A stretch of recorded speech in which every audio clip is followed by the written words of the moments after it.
vətənlər, çox hörmətli ziyalılar, dəyərli həmkarlar və hörmətli Ceyhun müəllim. İlk öncə Amiyə təşəkkür edirəm və Ceyhun müəllim xüsusi təşəkkür edirəm ki, gözlədiniz mənim çıxışımı. Bugünkü mövzu olduqca aktualdır, həssasdır və prinsipialdır. Valideyn, övlad münasibətləri və məktəbə qədər şagirdlərin, uşaqların yetişdirilməsi, onların psixologiyası. İlk növbədə nədən başlamaq lazımdır? Ailə kiçik dövlətdir, dövlət böyük ailədir. Ceyhun müəllim tezislər şəklində bir neçə məqama toxundu və təbii ki, insan nə qədər istedadlı, savadlı, natiqlik qabiliyyəti yüksək olur olsun, ilk növbədə bəli, mən Ceyhun müəllimin sözünü tamamilə dəstəkləyirəm ki, insan şəxsiyyət olmalıdır. Bugün bəşəriyyətin elminə, mənəviyyatına səzdə etdiyi, hörmət etdiyi sevgili Peyğəmbərimiz Məhəmməd sallallahu aleyhi və sallam heç bir universiteti qutarmıyor. Amma mənəviyyat baxımından, əxlaq baxımından bütün bəşəriyyət üçün nümunədir və biz namaz əhli olanlar, ibadət əhli olanlar, inanclı insanlar gündə 5 rükət namaz qırarkən məhz həmin şəxsin adını çəkirik. Ona görə ki, o bizə 23 il ərzində Allah Calla Calaluhunu, müqəddəs Quranımızı, vətən sevməyi və şəxsiyyət kimi formalaşmamızı öyrədir. Və bugün çox təəssüf ki, məktəblərdə ilahiyyat fənnindən keçirilmir. Mənə görə sevgi ilk növbədə Allahdan başlayır. Əgər insan öz yaradılış meyarını, nədən yarandığını, fəlsəfəsini doğulmuşsa və mütləq öləcəkdir, doğumla ölüm arasındakı məsafəni düzgün anlamırsa, ona hansı təhsilə verirsən verir. İstəyirsiniz Harvard Universiteti qutarsın, Sorbonne, Cambridge, fərqi yoxdur. O ən yaxşı halda zombi olacaq. Ona görə ki, onun Allah sevgisi, müqəddəs Quran sevgisi, vətən sevgisi və vicdan sevgisi yoxdur. O öz valideynlərinə də holding kimi, şirkət kimi baxacaq. Valideynləri onun sosial təminatını yerinə yetirən, bu funksiyaları icra edən bir obyektdir. Çünki dərrakə yoxdur. Ata, ana ona görə lazımdır ki, onun istək və arzularını real həyata keçirdə bilsin. Əgər o valideyndə də bu potensial, bu mənəvi və maddi imkanlar varsa. Ceyhun müəllim də çıxışında ailələrdə bugün sorun çoxdur.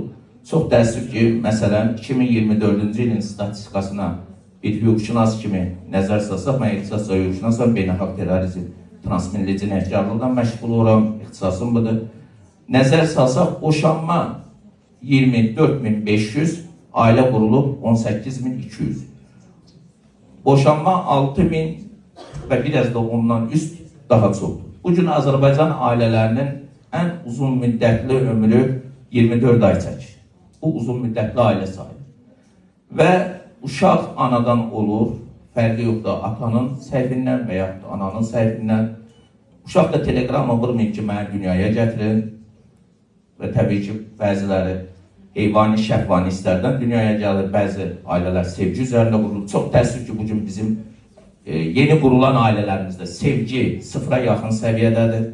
Biz düşünməyək ki, biz ailə qurduq, övlad dünyaya gətirdik. Bütün canlılar belə deyil, məhsul verməyə qadirdir. İnəkdə övlad bala verir, qoyun da bala verir. Yəni, övlad dünyaya gətirmək, bu bizim hələ yaxşı valideyn olmaq və yaxşı ailə başçısı olmamız deyil.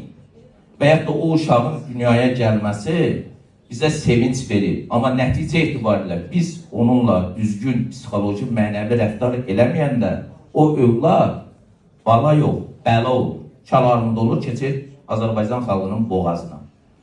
Mənim də 2 oğlum var, hər ikisi hüquqşünasdır. Biri hal-hazırda İstanbul Dövlət Universitetinin 2-ci kurs tələbəsində 18 yaş var. Mən mehman aparıb İstanbula təhvil verəndə dedim, oğlum, bugün adın mehman deyil. Sənin adın Azərbaycandır. Burada Azərbaycanı təmsil edirsən.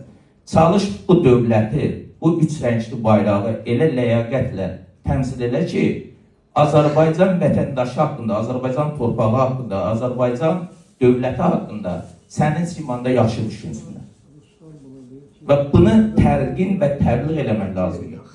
Və bugün ailələrdə bu travmaların səbəblərindən çoxsunu bəli, bugün gətirib bağlayırlar sosial problemlərə ki, maddi durumlar ağırdır, evləri yoxdur, yeni ailə qurublar bəzilərinin əmək haqqısı aşağıdır. Bu deyilən problemlərin hamısı doğrudur. Sovet dövründə SSR-yə 30 il rəhbərlik eləmiş Stalinin valideynlər olmayıb, getdom uşağı olub. Mirzəfər Bağırov Azərbaycana rəhbərlik edib, valideynlər olmayıb, getdom uşağı olub. Azərbaycan SSR KGB-sinin sədri olub, 2 dəfə Azərbaycana təxminən 53-cü ilə qədər rəhbərlik edib, 30 ilə yaxın bir müddətdə. Amma uşağın valideyni kimidir? Dövlət. İndi SSR-dən bir çox şey beğenmir ki, müstəmləkə idi, despotizm idi, diktatura idi və s. və ilə demokratiya yox idi, fikir pluralizmi yox idi. Amma müəllim, əstağfurullah, Allah səviyyəsində idi. Müəllim, Peyğəmbər səviyyəsində idi. Biz düşünürdük ki, müəllim çörək yemir, müəllim yatmır, müəllim su içmir. Niyə? Ona görə ki, biz müəllimləri mələkləşdirmişdik. Müəllim o səviyyədə əlçatmaz bir zirvə idi. Bu Sovet tərbiyəsini, mən də Sovet psixologiyasını və Sovet tərbiyəsini görmüş və Sovet təhsili almış, orta məktəbdə qızıl medalla qutarmış insana. Və ali məktəblərin heç birində də 4 fənni almamışım. Amma bugünkü müəllimlərin əksəriyyəti bu tərbiyədən çox geridə.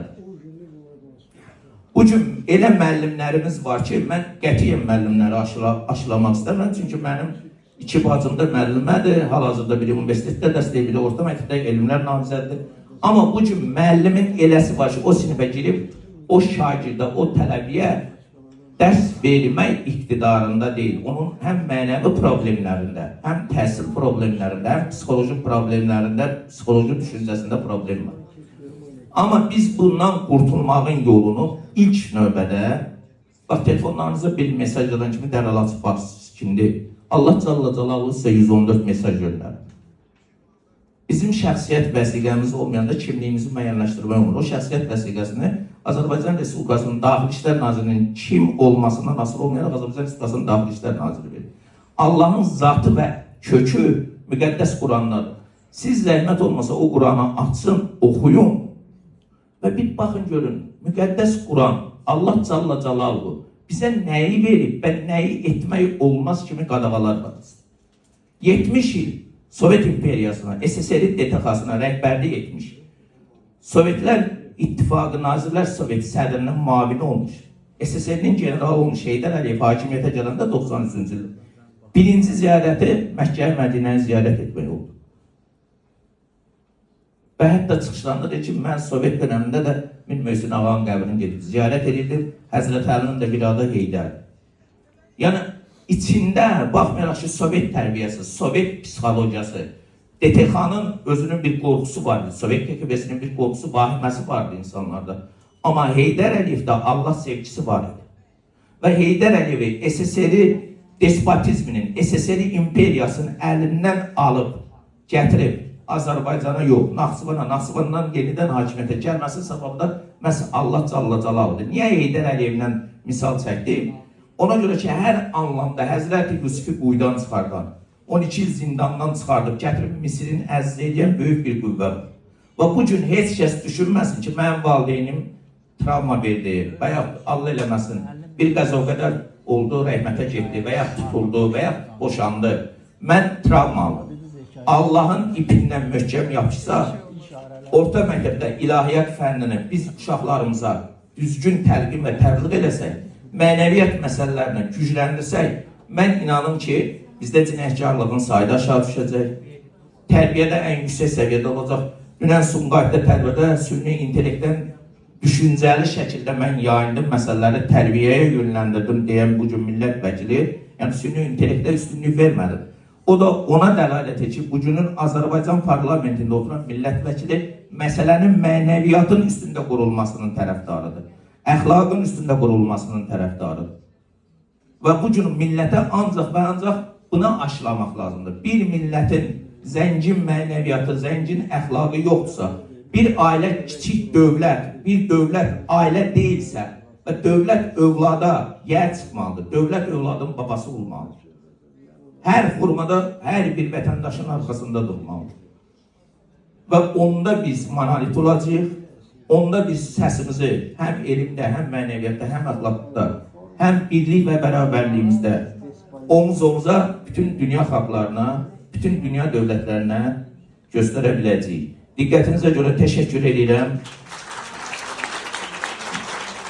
Minnətdaram sizə, hər birinizə və belə bir tədbirlərin təşkilatçılardan öncə mən xahiş edirəm ki, daha aktiv, daha böyük fazalarda keçirilməsinin tərəfdarıyam və sonuncu cümləmin sevgili Peyğəmbərimizin fikri ilə bitirirəm. Doğulduğun gündən qəbr evinə qədər elm öyrən. Mənə bir hərf öyrədən müəllimə 30 il qul olaram. İndi isə çıxış üçün söz vermək istəyirdik. Ahəng Psixologiya İnkişaf Mərkəzinin rəhbəri, Ahəng Psixoloji İnkişaf və Dəstək İctimai Birliyinin sədri